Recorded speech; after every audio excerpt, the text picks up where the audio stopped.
Showbiz की दुनिया पर वस्ती अमरीकी मुल्क हंडुरास में मारूफ टिकटॉकर स्टार और टीवी मेजबान जेनिफर नकुल रास ने अपने घर में मुर्दा हालत में पाई गई। आलमी खबर इदारे के मुताबिक 21 साल जेनिफर हंडुरास इसके दारुल हुकूमत टिगोसी गपाल के एक पुरताश इलाके में रहती थी।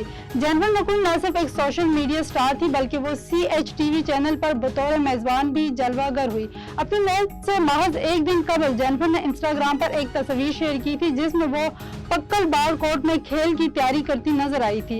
इनकी अचानक मौत ने मद्दाहों और साथी तख्लीकारों को शदीद सदमे से दोचार कर दिया। कई मद्दाहों ने सोशल मीडिया पर ताज़ियाती पैगाम भी भेजे। भारतीय मीडिया की रिपोर्ट के मुताबिक मुंबई हाई कोर्ट ने नार्को टैक्स कंट्रोल ब्यूरो को अदाकारा का पासवर्ड वापस करने का हुक्म देते हुए हिदायत की है कि इनकी जमानत की शराइत में नरमी की जाए। याद रहे कि रिया चक्रवर्ती का पासवर्ड 2020 में जब्त किया गया था जब एक ड्रग केस में नामजद हुई जो अदाकारा सनात सिंह राजपूत की मौत की तहकीकात के दौरान सामने आया था। पाकिस्तान शोबिस इंडस्ट्री की माया नाज अदाकारा फायजा हसन ने इंकशाफ किया है कि कॉलेज में हर 3-4 माह बाद किसी पर दिल आ जाता था, अब तो तादाद भी याद नहीं।